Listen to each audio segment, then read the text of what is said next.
Hello, everyone. I'm Amy Baghetti, the embedded librarian for this course, and today I want to talk to you about what to do when you have tried all your different search terms, researched your topic thoroughly in the library's databases and online catalog, and still can't find the materials you need for your research. Now, at this point, you want to probably go online and use Google. Now, Google is wonderful. I use it every day. But good stuff is on Google, and then there's really, really not good stuff on Google. And it's very difficult sometimes to figure out what scholarly material that's appropriate for you to use for your research and what are some things you should avoid. So, the first thing I'm going to do is go over some different criteria that might help you with this. Here is the CRAP test. Basically, it's just some things to look at when you're looking at a source to see if you think it'll be good or not to use. First, currency. Now, in history, this isn't as important because, that is more related to nursing, things like that, sciences, where you have to have materials within the last few years. And then there's relevance. And basically, first off, you want to make sure that you're not just using a source to have a source. You want to make sure that the source really answers the questions you need to discuss and think about in your project. Also, you need to look at who the intended audience is. If the website you're looking at is geared towards children or young adults, then it's probably not appropriate for a college level project. The next thing is authority. Now, what is the source of the information? Can you trust that source? Who is the author? Are they an expert in their field? Who published it? Is that a publisher that has a good reputation? All those things are questions that you really need to answer before you decide whether or not to use a source. And to find those out, you can usually go online and look up the name of the author, look up the name of the publisher, the company, and see if they're reputable. Next is accuracy. Where does the information come from? Have you went and does it have like a bibliography that shows where the person got the information? Does it have links that are embedded inside the article that link back to different websites that are scholarly or journal articles and books? If there's no bibliography or references, then I probably would not use that source. Last but not least, the purpose. Why does this information, why did whoever put this information out there? Are they trying to educate you? Is it for entertainment? Do they do it for fun because maybe this is something they're really passionate about? Or are they trying to sell you something? Are they trying to go and persuade you maybe to think how they think about a topic? Is the information presented in an impartial manner?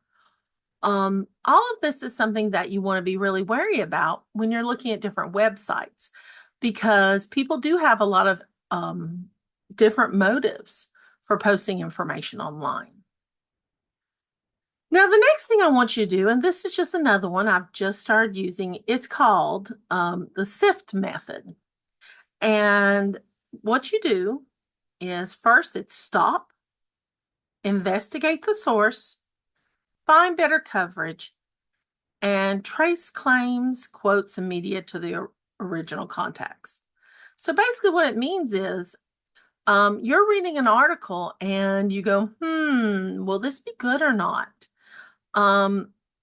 So then you go, okay. So you look at like, what's the company putting it out there? Or what source? Did it come from like a school?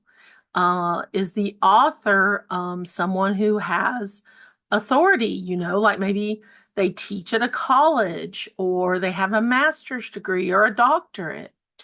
Um, or are they someone who's worked in a certain field for a really long time? Depending on your topic, you can be an expert without having a doctorate degree, depending on what your topic is. But basically, are they an expert? Um, the website that puts it out there, is it for educational purposes? Do they ask you to buy something? So as you investigate the source, you might want to also say, okay, maybe I need to verify this information by looking at it and seeing if someone else says the same thing. So find other scholarly articles, other websites from places you trust, and see if they go and confirm the same information in that source. Now, the last one, trace claims, quotes, and media to the original context. That's more for when you're going and you are posting something or sharing something from social media. But that's the cool thing about SIFT. You don't always have to use every single one. Just you could do like the stop and investigate the source or stop and find better coverage. And if you're finding something cool on social media, stop and trace the claim back, trace the social media post back to the original context. It's one of the reasons I like this so much is you can mix and match. So this is just kind of a more simple way to go about evaluating your sources. Now, as you go through this process and look online, there are some other things you should think about, and there's smart ways to search. I know in high school, I was taught that .gov, .edu, and .org were safe, but that's not true anymore. Now, .gov is still very trustworthy, websites that have .gov at the end. However, you have to be careful when you're using educational websites now. And the main reason is that so many times students are posting their online portfolios, their paper, and their work online. And it's hard to discern whether or not this person is an expert in their field. And so if it's student work, you need to be aware of that and not use it. Because the thing is, a student is not an expert in the topic. They're still just in that academic career learning process. And so you can't use that information for your work. However, some parts of educational websites are great to use, and I'll show you some examples here in a minute. And then let's see, there's .org. Now, .org, there's so many different websites that use that, and some of them are really going to try to go and persuade you to believe one way or another. And so you don't know, you might be thinking, oh, this sounds like a great website, until you look into it more deeply and realize, oh, wait a minute. They are saying things that I don't agree with, and the information here doesn't match the information I've already found in other sources. So again, just be careful about that as well. But there's places you can go online where, you can find really good information. For instance, I've mentioned government websites. The Library of Congress has huge digital online collections that you can search by topic, and you can find letters, primary source documents, newspapers, so many different things. If you go through here, the different topics, the different collections, the different formats, audio recordings, manuscripts, maps, films, music. There can be so many different options that might be something that really gives insight into your work.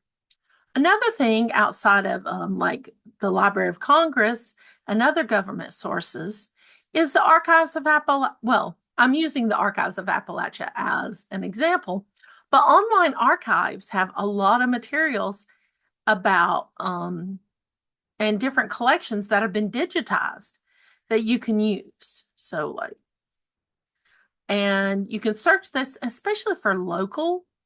Looking up a certain area's online archives can really give you some good information. Another good place to look is libraries and museums. This is the Woodrow Wilson Presidential Library and Museum. If you go into research, you'll find that they have a digital archive with collections, books, and exhibits that you can look at. So if you're doing research on Woodrow Wilson, this is great. Museums are good too. At one point, I had to help a student research a certain welling device, and I happened to find out that I found a website, the information was great, but it was really, really old. And there wasn't really any information about the person on there. I ended up finding out that they were the head of the New Bedford Welling Museum. And so it verified the other website, but then also you can go on here and find out that they have all this other information that you can search and look at online. So if your topic was about welling, this would be perfect. So find museums with digital collections that might relate to your topic. Another thing I really like is oral histories. A lot of states have digital libraries. For instance, here's the Digital Library of Georgia, and you can listen to different people's oral history interviews about the civil rights movement. And it can give you really great firsthand account information of different parts of that movement. And you can look up oral history interviews that are digitized in so many different areas, different parts of history. It can be really, really, really illuminating. Another thing is searching, we're back to a government site, but like searching census data and records. I mean, you can find out so much information about local family, your family, other people's families, just by going online and doing some research here. And these are just some different ideas that you can do to sort of limit just that huge wide search of just popping something in Google and hoping for the best. Anyway, so I hope this gives you an idea about how to go about searching in Google, some different ways to evaluate your sources, and some ideas about good websites that you can search for to find scholarly materials online. If you have any questions, my contact information is under